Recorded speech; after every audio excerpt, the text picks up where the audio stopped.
Greek mythology में आपने बहुत से देवता और राक्षसों के बारे में सुना होगा, लेकिन क्या आपने ग्रीक मैथोलॉजी में किसी ऐसे देवता के बारे में सुना है जो एक राक्षस है? और इस राक्षस का नाम है टाइफन, जो ग्रीक मैथोलॉजी में काफ़ी डरावना और खतरनाक था और इसे सबसे खतरनाक राक्षसों में गिना जाता था। वह एक विशालकाय राक्षस था और ये इतना लंबा था कि इसका सर तारे को भी छू जाता था।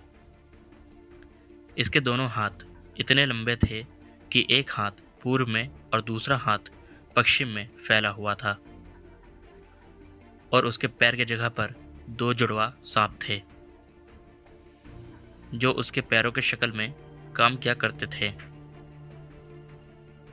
उसके पास 100 सिर थे जो सांप के शक्ल में सजे हुए थे और उसके 100 सांपों के सिर अलग अलग जानवरों के आवाज निकालते थे और उसकी आंखें जिसमें दहकता हुआ आग था और उसकी आंखों को कोई भी देखता तो वो डर से कांपने लगता था।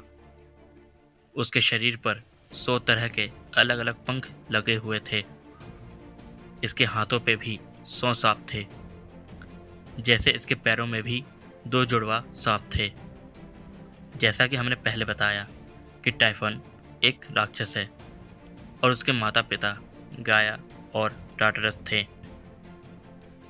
ग्रीक मैथोलॉजी में कुछ लोगों का कहना है कि हेरा एक ऐसे देवता को बनाना चाहती थी जो जियोस से भी ताकतवर हो, तो उसने 2 देवता को जन्म दिया जिसमें से एक टाइफन था। ग्रीक मैथोलॉजी में टाइफन को टाइफियस, टाइफॉन, टाइफोस, टाइफो और भी बहुत से नाम से जाना जाता था, लेकिन इन सब की कहानी भी सेम है। टाइफन जिसे जाना जाता था फादर ऑफ ऑल मॉन्स्टर्स, यानी सभी राक्षसों के पिता के नाम से। टाइफन जैसे आग में सांस लेने वाले ड्रैगन की तरह है। वह कभी नहीं सोता था। उसने एकीडना के साथ शादी की, जो ग्रीक मैथोलॉजी में सभी राक्षसों की माँ थी। एकीडना के माता पिता भी गाया और टार्टरस थे। नेमियन शेर, जो काफ़ी खूंखार शेर था जिसे हेरक्युलिस ने मारा था, वह टाइफन के बच्चों में से एक था।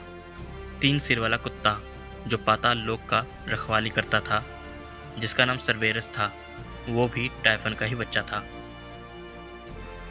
ग्रीक मैथोलॉजी में टाइफन और जियोस के बीच बहुत से युद्ध हुए।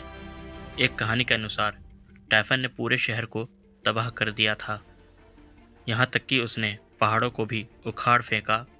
ये सब देखकर बहुत से ओलंपियन देवता टाइफन से डरने लगे थे और उन सब ने टाइफन के डर से अपने आप को जानवरों के भेष में बदल लिया था, सिवाय डायनियस, अथेना और जियोस को छोड़कर। ये सब अपने असली शक्ल में थे।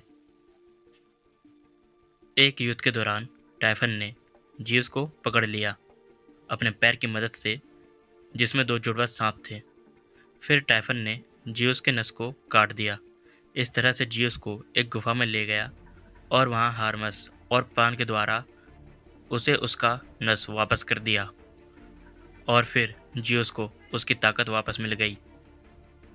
फिर जियोस पंखों से सजे घोड़े पे सवार होकर टाइफन के पास वापस गया और दोनों के बीच 2 बार युद्ध हुआ और इस बार जियोस ने टाइफन को हरा दिया और माउंट एटेना के नीचे उसे दफना दिया गया और इस तरह से टाइफन मारा गया। तो दोस्तों, यह थी स्टोरी टाइफन की। तो कैसा लगा आपको यह वीडियो, हमें कमेंट करके बताएं और इस तरह की वीडियोस को देखने के लिए मेरे चैनल को सब्सक्राइब करें और इस बेल आइकन को भी दबाएं। तो मिलते हैं आपसे अगली वीडियो में।